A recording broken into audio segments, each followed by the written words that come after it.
at this is Capital City with Capital J. Look at them boys in Jacksonville. Young and Ace and Julio Fulio. Man. Man, like both of these dudes lost brothers. For those of you that have been following the story, you know, they're just two cats, TKA and ATK, or KTA and ATK. I think that's the name of the two rival groups. You know, both of them got rappers, but not everybody in the groups rap.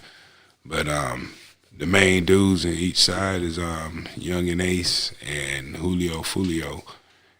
And they've been beefing for some years now. This is Capital City with Capital J. Live. 1 2 1 2. You know something, DL? Yes, sir. You're a very influential person. Me? Yes, indeed. How so?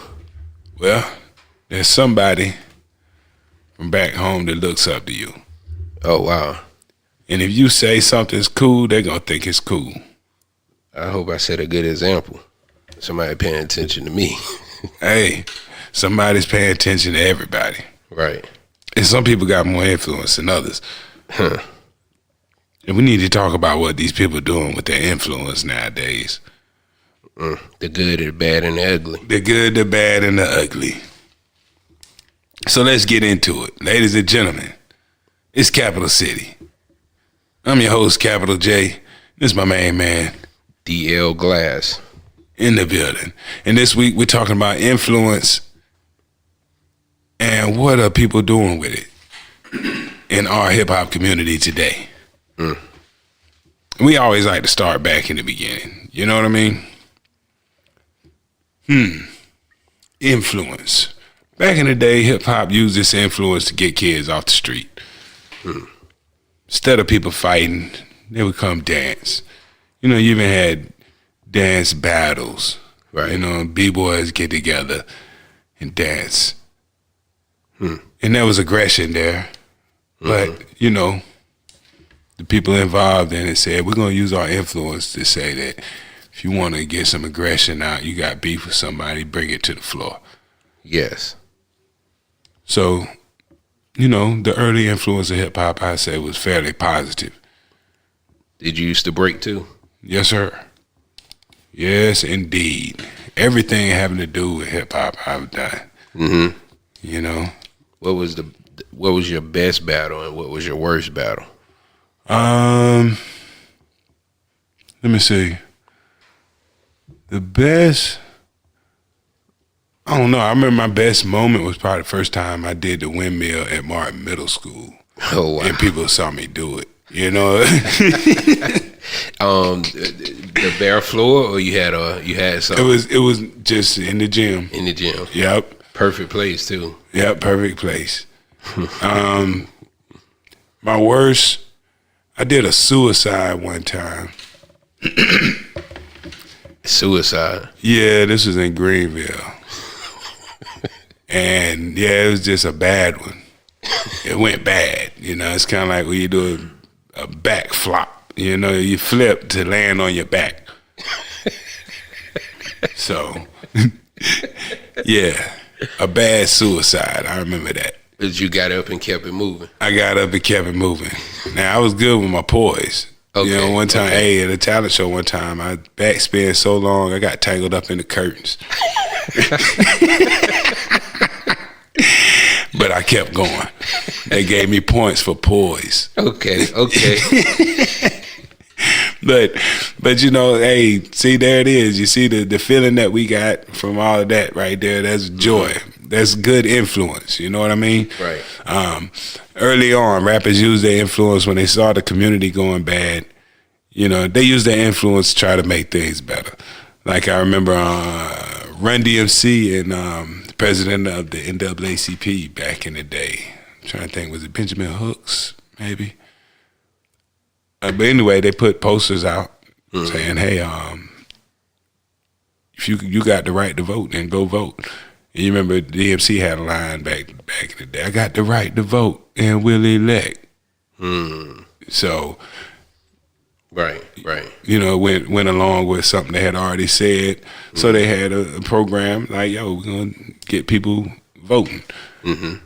It's a good way to use your influence. When West Coast gang violence was out of control, all the West Coast artists got together and did a song. We're all in the same gang. Right. I remember Miss Chalet was on there. Right. NWA. Eazy-E was on there. Yeah, I think everybody was involved. Right. Everybody on the West Coast, because it came out after Stop the Violence. Self-destruction. Which, self-destruction. Right. Which, you know, that was the East Coast version. Mm-hmm. And then the West Coast did the same thing. Mm-hmm. And forgot about that. Mm-hmm. There was even a song, I remember when the Bloods and the Crips had called a truce, and there was music behind that. Mm-hmm. You know, Bloods and the Crips put an album out together. Or at least a song or two, you know, just rappers that were Bloods and Crips, and they like, look, we got this music. That's positive influence in the music, because cats who looked at like, take a KRS-One for example, who in a lot of ways was one of the first people to go violent on songs, turn around and use influence just a few years later to say stop the violence. Right. You know, and somebody who looked up to these artists at the time might have said, you know, this ain't cool. But, you know, during that time as an impressionable kid, when the movie Colors came out, nothing else mattered. Mm-hmm. Like, it was almost like, you know, that I think, like, you know, just to talk about influence, and, you know, I think movies and stuff like that had an influence on hip hop, you know, during whatever time. And, you know, look at, like I said, the movie Colors. And as far as I know, that was, you know, after Colors came out, it was an emergence of rappers and stuff that was repping their gang sets and stuff. Right. And then you know, look at like the Mafia movies and all this other stuff, and we know how deep that goes as far as the influence on our culture. And I think it's crazy that a culture can be influenced, but also influences. Right. You know? Life imitates art, and art imitates life. Man. At the same time. Right. So, yeah. And you definitely saw the influence of... Right. We're talking about how hip hop has used this influence. We can't forget about the things that went into influencing hip hop to be what it is. Absolutely. Like if you anybody was in kung fu, watch kung fu movies from the 70s and 80s. Right. If you look at the mannerisms of an early MC, arms crossed, the bravado, chin up. It's very kung fu. Right. You know, and you watch the way the best, you look at an old kung fu movie by the Shaw Brothers, and you watch the best fighter walk into a room. You tell me he don't look like he getting ready to spit a few bars. Absolutely. You see what I'm saying? Absolutely. Either that or he getting ready to drop down on the floor and do some swipes. Right. You know, or something. But you see the influence, you know. And when you think about what are the things that hip hop was drawn from to influence its early days, well, yeah, you see the kung fu movies in it. There's a little bit of cowboy in it, a little bit of cowboy influence, you know. When you listen to the guys talk, it's that same bravado that John Wayne would send across in some of his movies. You know what I mean? A man's man. A man's man. That Right. was the image that people wanted to put off back in the day. And that's another thing that influenced. That's one of the things that hip hop influenced you to want to be a man. You know, when I was a kid listening to hip hop, I wanted to grow up. Right. You know what I mean? Right. You listen to songs like The Freaks Come Out at Night. I always had to be home by 10, right before the fun was about to begin. But you know, you hearing, you know, right. these things are influencing what you think about being an adult and growing up. It means that I will have access to something later that I don't have access to now. Right. And a lot of the music told you that when you're young, you don't experience certain things. And as you get older, you know, Right. Slick Rick, children's stories, you know, he's talking about a boy that grew up too fast. Absolutely. You know, so, Only 16. and all these things influence your mind about what childhood was, you know, and the lines are blurred today.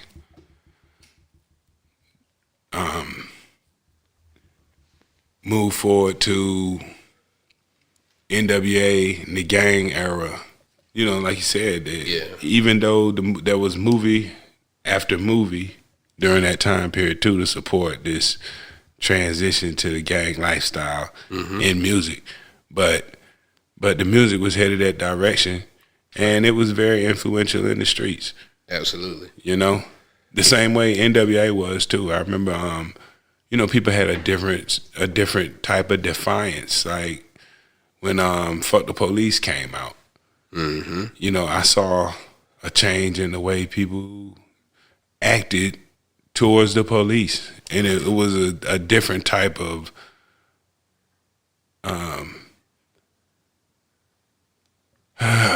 you know, like before that, the police would show up and everybody just put their head down And walk off. and then after the police and the police show up, people kind of stand their ground like, what y'all want now? I mean, really? Is this really necessary, officer? You know what I'm saying? You know, you felt that influence made a difference. Right. You know? And I saw people, you know, they escalated the violence too. Absolutely. Like from one community member to the next, not towards the police. Right. I didn't see people escalate their violence towards the police. It was more of a change in attitude towards the police. But I saw the violence escalated in the community. You know, before that, a violent evening was a night when a few people got hit with sticks, you know, maybe some stitches. You know what I mean? They brought the brass knuckles. That was violent. You know what I mean? Which is chains that's and bats. Terrible. Yeah, that's bad, but because it's almost like, you know, setting up the fight, and then but where does that aggression go after the fight don't happen? Right. You know what I'm saying? It's crazy. Yep. But after, you know, after people started talking about shooting people in the music, then places where the most violent thing they had experienced was bringing a bat to the fight. Like, yeah, gun. Bring a gun to the fight. And you saw it happening in places that didn't have that problem before. Right. So, you know, a lot of people, some people listening to this live in places like New York and Los Angeles. They used to. And the music was a reflection of what was already happening, so it didn't necessarily influence your world. Right. It influenced our world in a different way. Absolutely. We lived in places where we didn't have this going on every day. And to watch it change, you know, we could see the influence. Saw influence, it definitely influenced the way people dress, you know. And whether it's good or bad is, you know, depending on where you are and who you are. But, you know, the older people in our community would say today's influence on the dress of kids from hip hop is not such a good thing. Because, you know, you got, you know, a lot of people don't like skinny jeans and pants down around the butt, you know. Right. And they ain't for that. And some of these cats, you know, they really blur the lines of the fashion between men and women's fashion nowadays. Shit. Hey, but that's influence. Absolutely. You know, like these things would have been unacceptable 20 years ago. But when you have somebody who's cool enough that can blur the lines with their clothes, like how ASAP Rocky, Young Thug, these cats can, even Lil Uzi Vert, you know, nobody's calling these dudes out. I mean, they do get called out a lot. Yeah. For doing what they do. But the end result is they still out here performing, doing what they do, and nothing slowed down for them. Still doing so what they do. It's showing people who might have been on the fence about going that direction that they can get away with it, and it's not going to be a problem. Right. You know? But they say BU. BU. Just BU. Yep. And that's where we are now. But the worst thing about all this influence, like, it's been a long time since rappers used their influence to promote positive change in the community. Like, it's been a long time since we got a self-destruction or any type of music like that. And especially a collective effort, you know what I mean? Yeah. Like Lil Baby put the bigger picture out, and I thought, man, I gotta applaud this dude for that, man. He got some applause for Lil Baby. This dude is out here working. Yo, he as real as it gets right now. Yeah. You know what I mean? And he spit. Right. And these guys got an incredible amount of influence right now. And things are as bad, you know, things are as bad as they've ever been right now for absolutely for kids.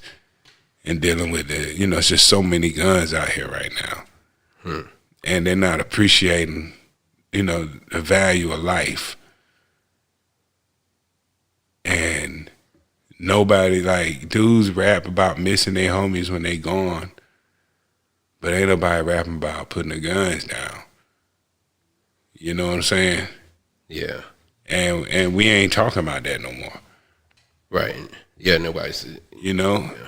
And Lil Baby made a song that's and I don't even want to say the word conscious, you know, because I'm not trying to push nobody down a conscious lane. It was, you know, it was real.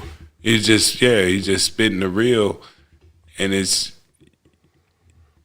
you know, it was refreshing because you just don't get that nowadays. Right. And we need more of it because just for the sake of balance, you know, like female rappers back in the day, there was an influence that they had on young ladies, and I definitely mean young ladies back then. Like, girl, they didn't want to be disrespected or looked at as whores or objects of your sexual objectification. Right. You know what I'm saying? They, you know, like, no. It was different. Right. Class. They inspired. Like the first, right? I mean, but even Salt with the first what? To come out with a sexually explicit song. They really weren't that sexually explicit either. You know what I mean? They didn't push too many lines. What a man. I mean, for Salt and Pepper, bro. Yeah, all that stuff was G-rated. You know what I mean? Okay. Like, they were, you know. I remember Pepper in that tub. Hey, I mean, you know, that might have been eyebrow raising at the time, but, you know, there was worse available out there for you to listen to. Like, you know, I remember a girl group called Bitches with Problems. My God. Man, they had a song called 2 Minute Brother. Like, you know, so there was other stuff that you could listen to that was, you know, like that, potty mouth, you know what I'm saying, hip hop that some women were doing out there, but I wouldn't throw Salt and Pepper anywhere near that category. Okay. But for the most part, when you think about the MC Lyte, Queen Latifah, Roxanne Shante, these people didn't, you know, and they had influence. Lauryn Hill had influence, and they carried themselves with class and dignity. You know what I'm saying? And it wasn't like, you know, the avoidance of the over-the-top sexuality kept you looking at them with a certain amount of respect. Because you got to understand that a woman operating in a man's world, she know that the way to keep that respect is don't go in there and sleep with everybody. And that come off in the rhymes. Like, this ain't for everybody. It's for the special. Anybody who has this is special. And they influence a generation to think differently about sexuality in general. You know what I'm saying? It wasn't something to just throw around. Me playing devil's advocate, right? Mm-hmm. Okay, so that music was what was on the radio and being pushed during that time by the record labels. Because most of the women that we're talking about in hip-hop, if you look back, you looking at the New York, that region of women. Mm-hmm. They don't even talk about other rap groups like the JJ Fadds. Man, I was gonna throw JJ Fad in there too. Like they wore their outfits and stuff, but they weren't really over the top sexuality either. You know what I'm saying? Right. So what I'm saying is, this is because we were talking about influence. Like, so the machine, the record labels was pushing this music. Let's suppose it was the other way around. Like, the music that we have come accustomed to now, and I say now, I'm talking about 2021, like most of it is about fucking getting a nigga money, you know what I'm saying? Different stuff like that right there. And when I say most of it is about it now, I'm just speaking from what is pushed out to the masses of people. Because, of course, you got the regional artists and stuff like that, and then you got artists like Rhapsody, but far and few between, you know? Right. And that reach that kind of exposure. Suppose that stuff, the hoes and all that stuff was being pushed back then, and then... Well, it didn't take long for them to start pushing it. You know, it's time. That was happening now.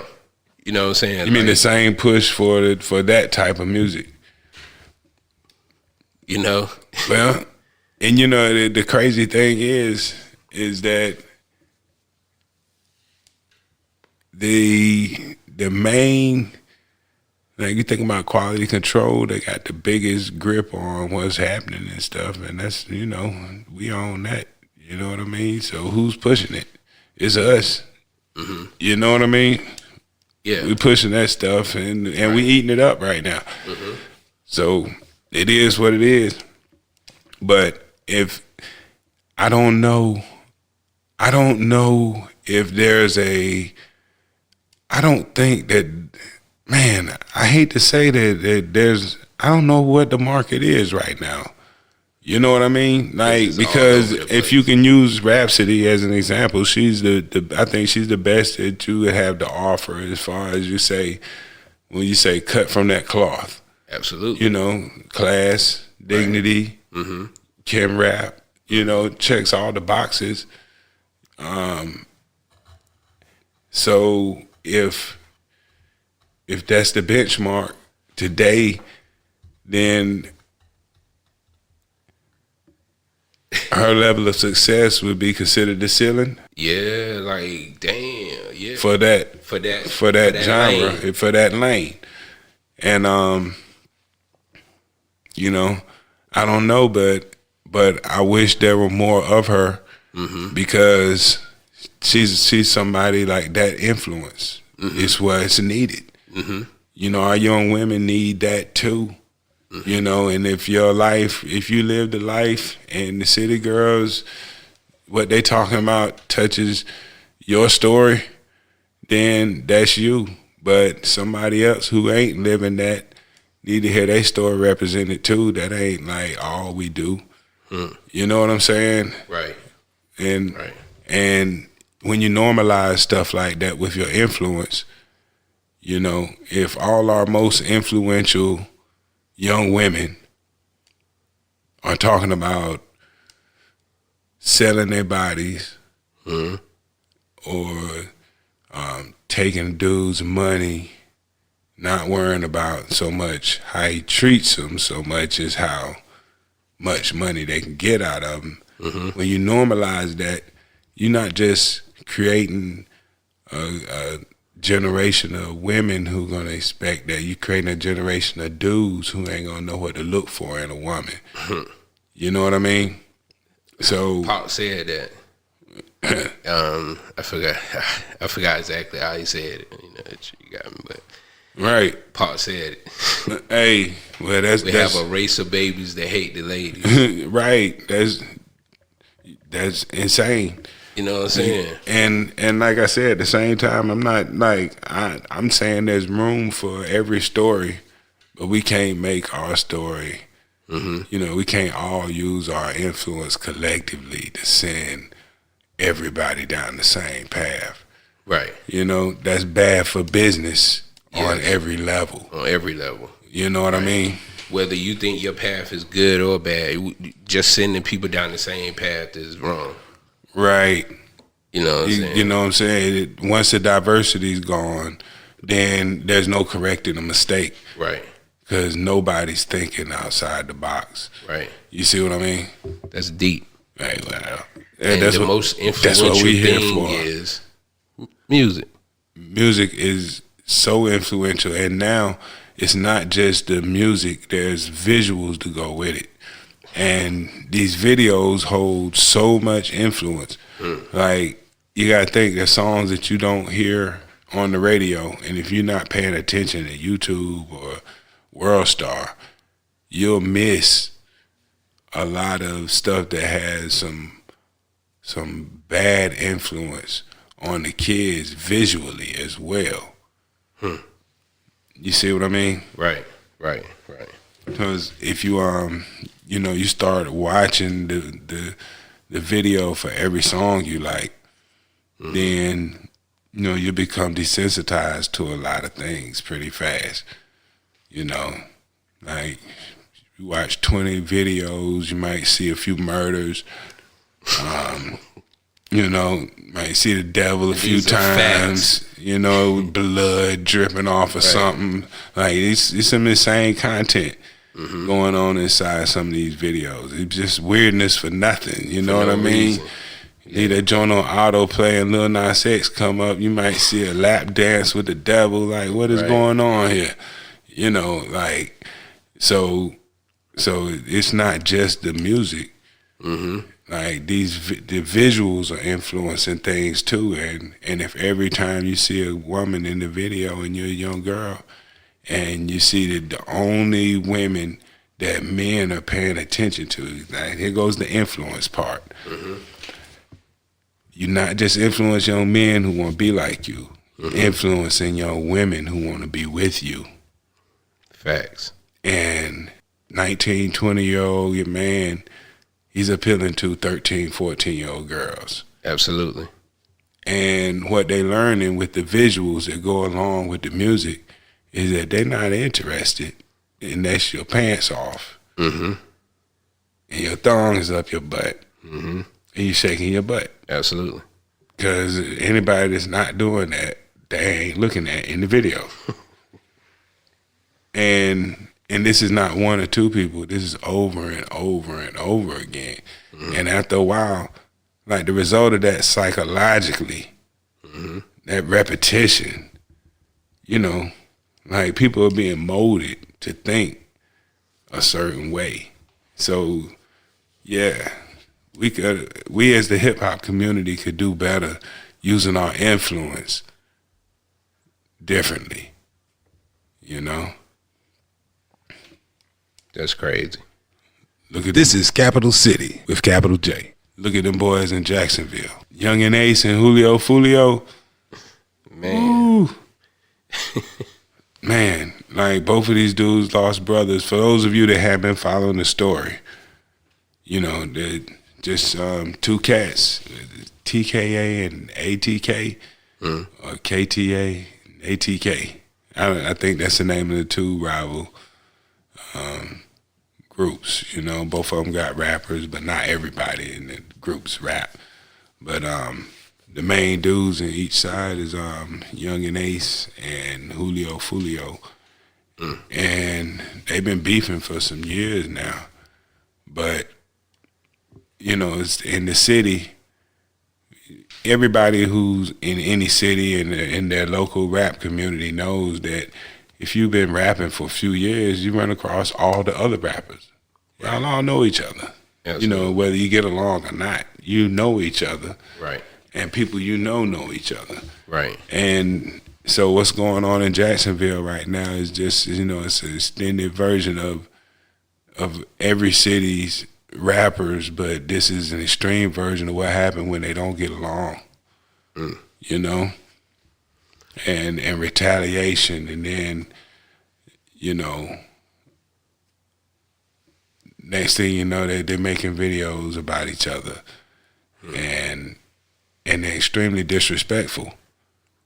And these videos, the influence. Right. You see what I mean? These dudes have power within their groups. And every time something happens, it gets escalated. They retaliate. They use their influence, and things get worse. And I'm not saying that I don't understand feeling like, man, forget that. Right. They killed my brother. Then, you know, somebody got to die. I get it. But the influence, because it's not just them going back and forth with each other, it's the people around them getting killed. You know, think Julio's girlfriend got shot in the head. For real? Right. Dang. Like, that's his girl, so that they went after her. She lived. All on Instagram, stitches in the middle of her forehead, like, It's crazy. Like this thing is out of control down there. Young and Ace was out celebrating one of his homeboys' birthdays, 18th birthday party. Had his brother in the car, his homeboy and him. They went to a Japanese restaurant, put it on Instagram, and, you know, made him easy to find. Somebody waited for them to finish, and when they were leaving, they shot the car up, killed everybody in the car, except Young and Ace. He got shot a bunch of times, but he just survived. And, you know, of course, somebody got a song about it. You know what I mean? And they so explicit in the song, like they, you know, giving like, out facts. Yeah, like, yo, had to fill him with hoes at the stoplight. You know what I'm saying? Making whole statements. Yeah, making whole statements. You know, like this thing is so wild, man. Like, you know, the dude, like one of them cats, and his daddy got arrested. You know what I mean? Like, you got cousins going back and forth with each other. Right. You know, both of these dudes have lost brothers. Wow. Behind these beefs. And it's insane. Same thing, Detroit, man. Cats be going back and forth. You know what I'm saying? Yeah, it's a whole different animal in Detroit. Yeah, but that's two areas that, and Chicago, you know, just certain areas where the way, like, you got the kind of beefs and stuff that you're used to where you're from. Right.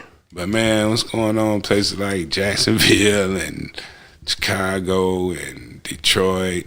Man, you unless you live there, like what you dealing with ain't nothing like what they got going on. You know what I'm saying? Salute to them young kings, man.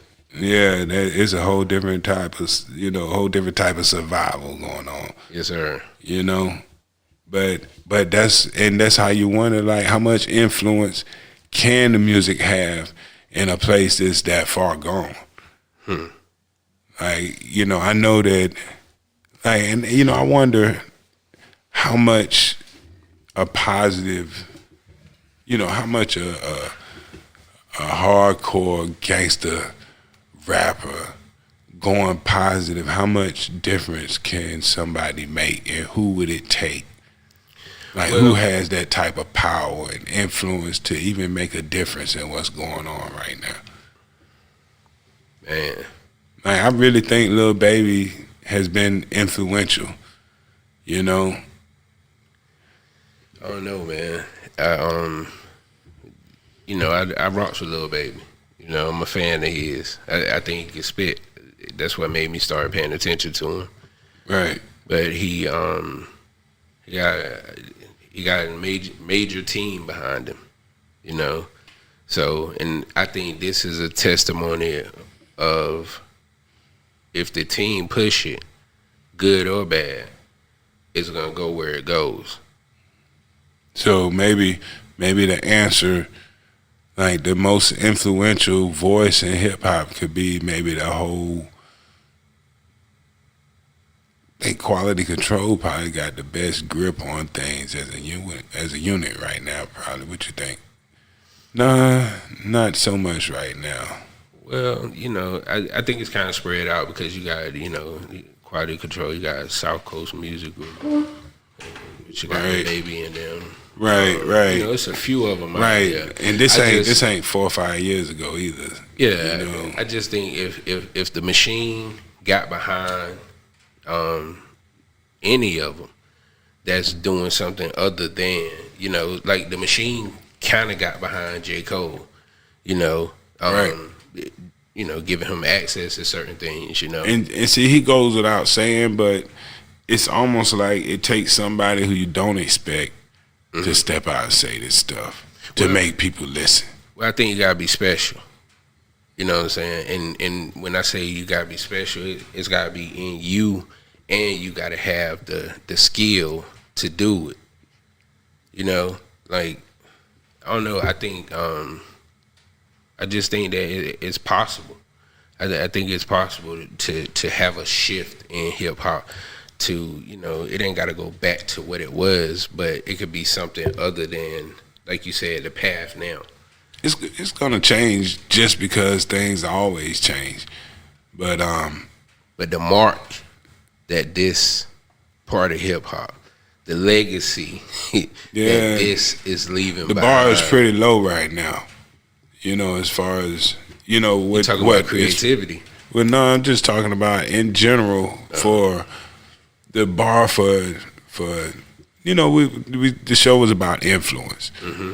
The bar for the expectation that you influence anything positive, the bar is extremely low right now. There's no bar.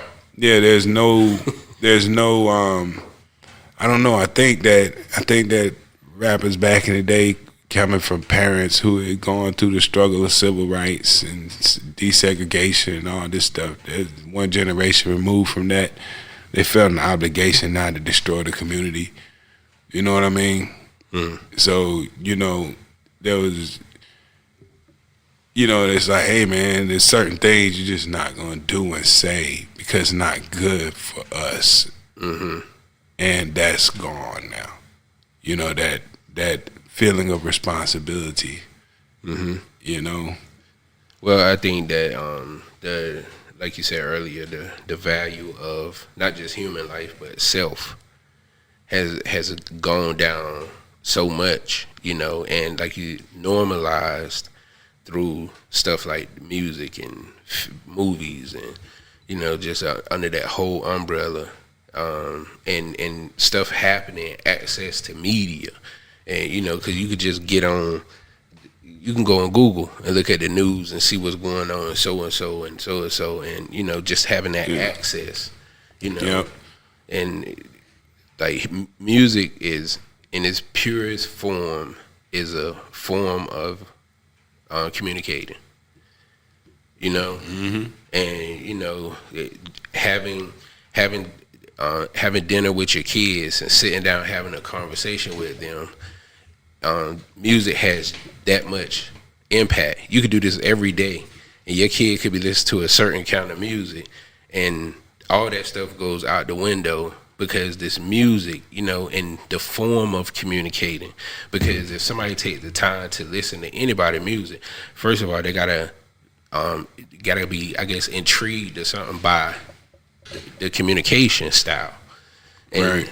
That's what's that's the part right there, Yep, the style of communication. Yeah, and they communicate so many different ways. Like, man, we could be sitting here having a conversation, and it could be some 12 and 13-year-olds from the same area that we grew up that can have that same conversation in a way that we don't even understand.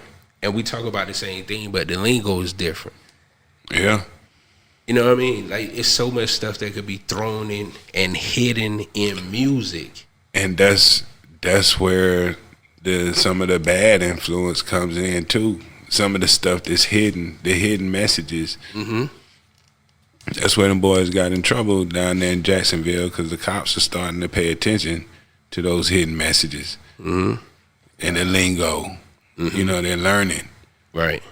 And it might be over some of our heads, but you know, after a while. Yeah, if you of it and you studying it, yeah. So it's crazy though, but I think Florida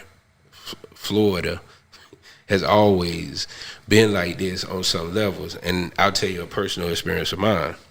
So I released my first movie in 2010, released part 2 in 2011. In 2010 and 2011, I was shooting part 2. I shot part 1 2009, 2010. So 2010, 2011. I traveled about 6 different states and a couple of different countries to shoot this movie. One of the places I visited was Florida. So in the scene that we shot in Florida, there was neighborhood guys there, and there was guys who had the record label who actually, got first-time films to come out there and to shoot the scene with them. So there was probably 7 young boys that were a part of the cast for this scene that we were shooting. Over time, I think one of them or 2 of them, maybe 3, still alive. You know what I'm saying?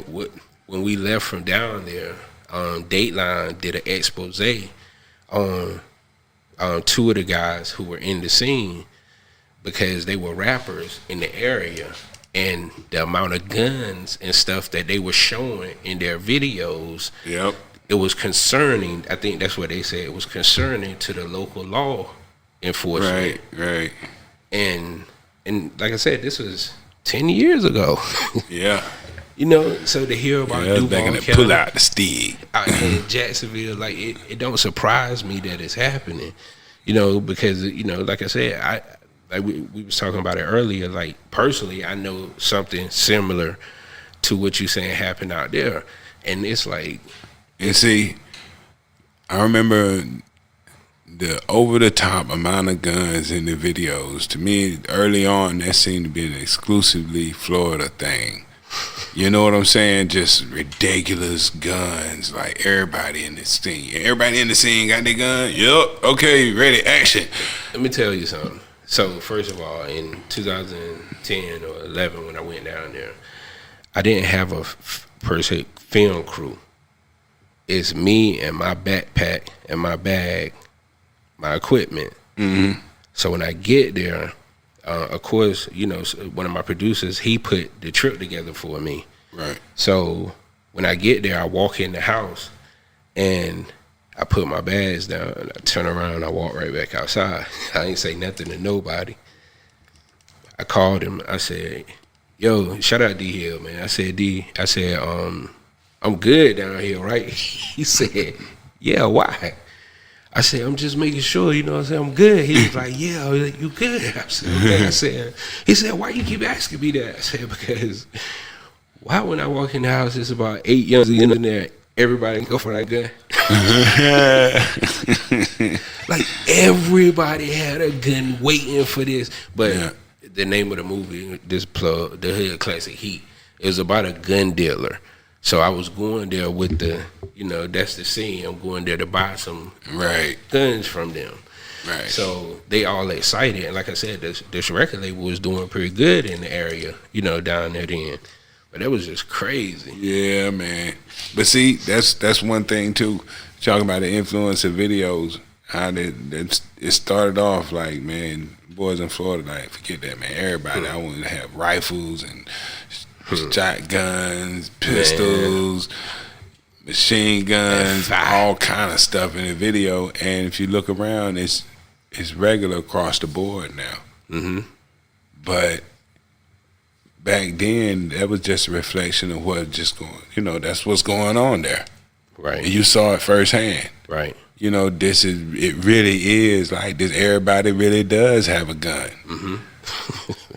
Literally. You know, but the influence of putting that on film, putting it on YouTube, and having 20 million people look at it is other rap crews in other areas that didn't have a bunch of guns in their videos. Now everybody in the crew got to have a gun now. Absolutely.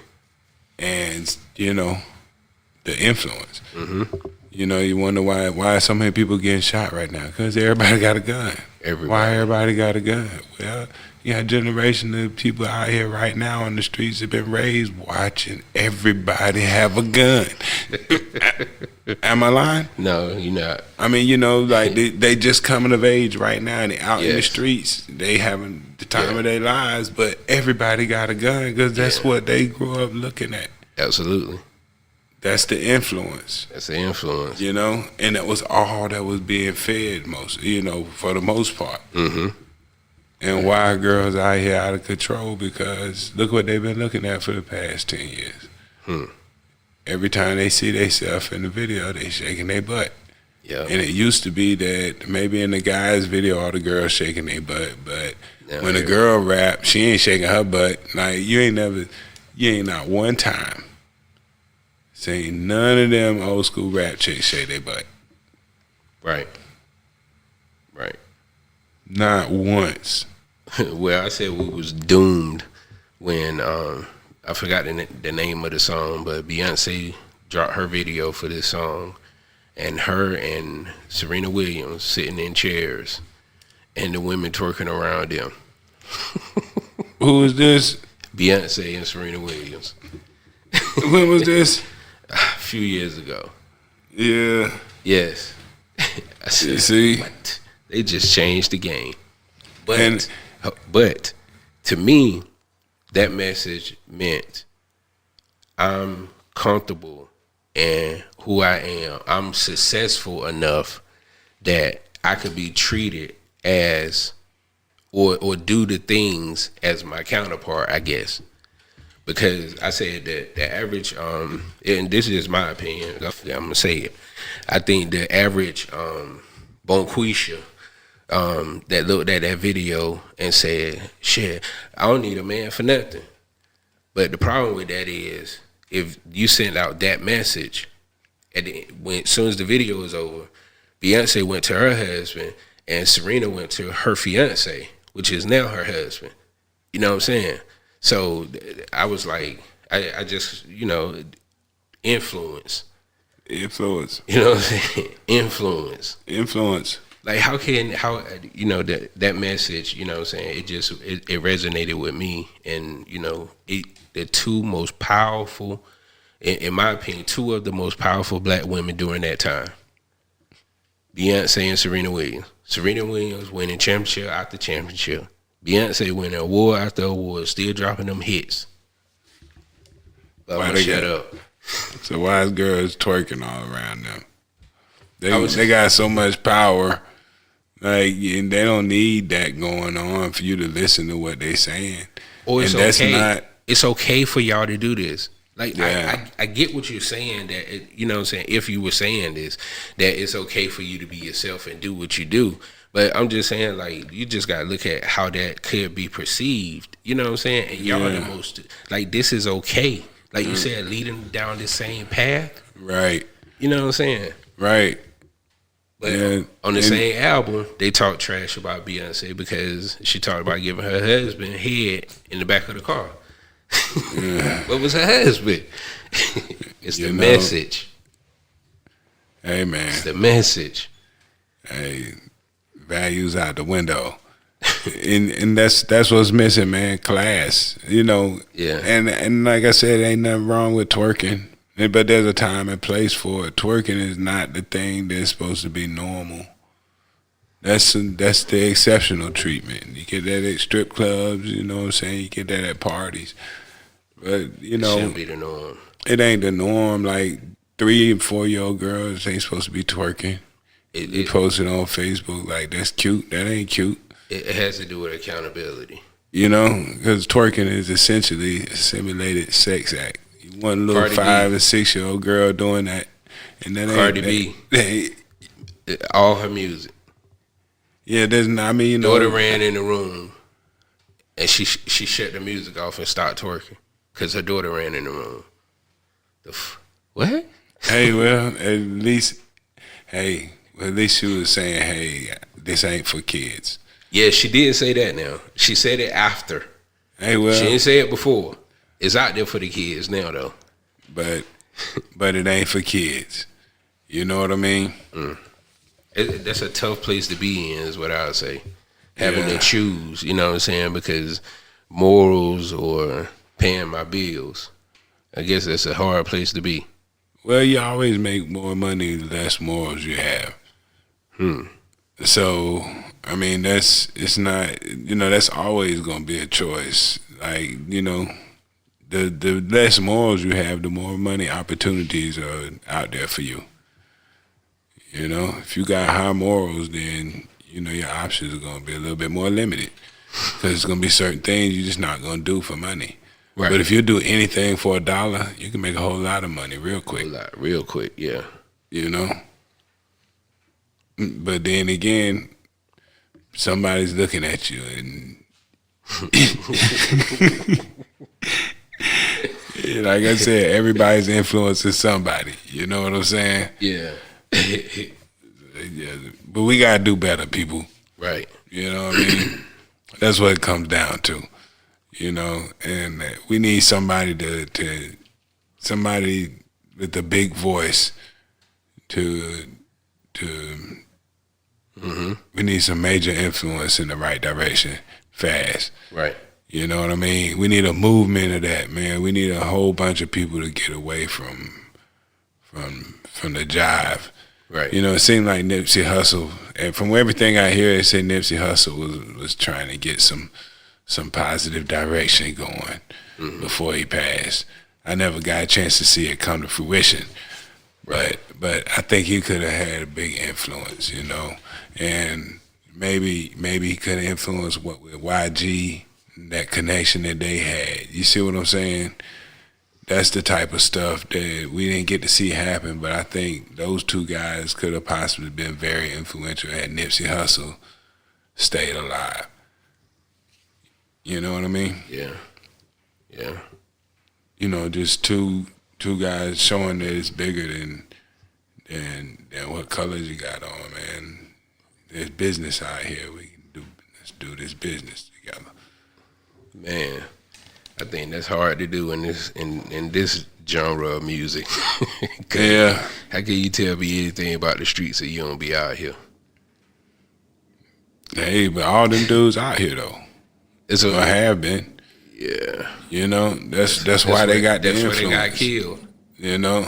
Yeah. Still being out, that's how Nipsey Hussle got killed. Yeah. Still being out there. Well, having influence, you know, there's a price to have that much influence. You have to be somewhat accessible to be influential. You know, you're not going to be influential to anybody and nobody knows who you are and what your story is and what your credentials are. You know, you're not going to hold enough power to have any influence, you know? So it's a double-edged sword. Yeah, with the day of social media, though, that's like the old way of thinking, because if you look at DJ Academics, like, like this guy, he just, you know, some say he just kind of popped up with an opinion. Yeah, that's the way he uses his influence. Yeah, like that's how he got his influence. To stir things up. Yes. You know? Yes. So, but I think that was a dope one. Yeah, man. Yeah. Yeah. Yeah, yeah, we need some positive influence though, man. Somebody need to make a self-destruction, like, you know, just... It gotta be dope though. Like it can't, you know what I'm saying? It can't, yeah. And it can't be the same old rappers, you know, that you expect to hear this stuff. You know, it gotta be, right? You know, like that stuff. Let me think of my dream lineup for this joint.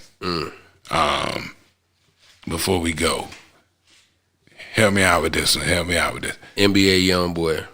The Baby. Lil Baby. Lil Baby for sure.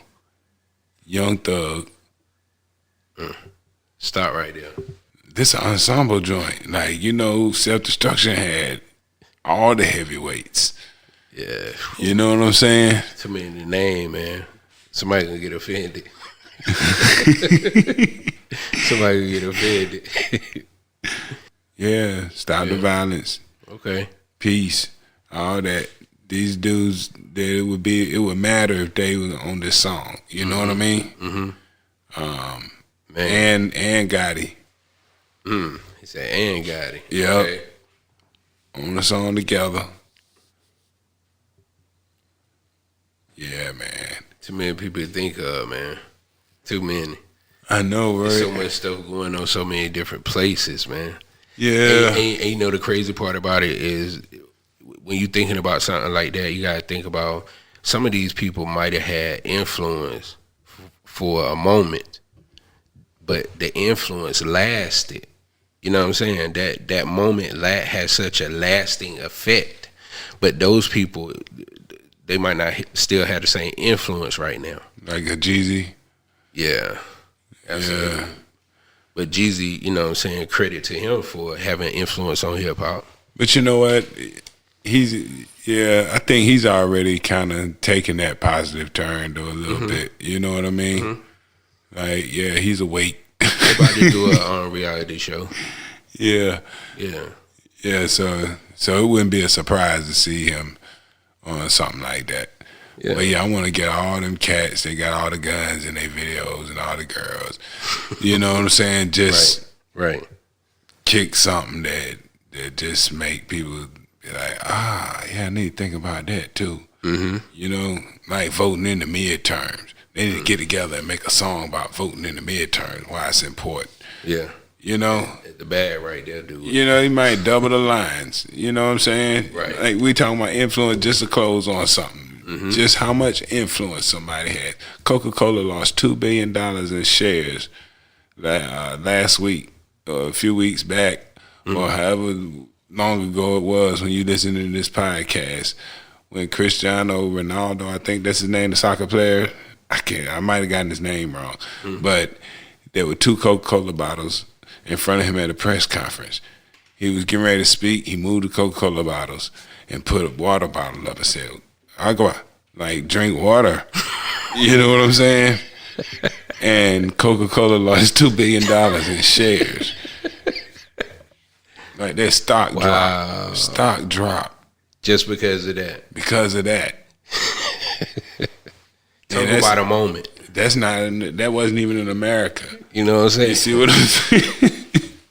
So that's how much influence, like, this guy has that much influence. So we talking about just what we need done. Our people have influence. These guys have influence over the people who listen to them. A lot of it. Right. You know? Right. And you see what one motion, just move some sodas, can cost. So the power of the tongue is mightier. But I wonder than a gesture. Did he have that influence, or the gesture, just like you just said, or the gesture had that much influence? It was just the fact that he is an influential person, and if he don't like Coca-Cola, gotcha. So that's why you get the right person to say, I don't like getting shot at and I don't like shooting at people no more. Then somebody else is going to say they don't like it too. And hopefully we influence somebody to listen to our next show. Check out all the episodes on overheretv.com. Follow us on Instagram. Yep, this is Capital City. I'm Capital J. And this is DL Glass. We out.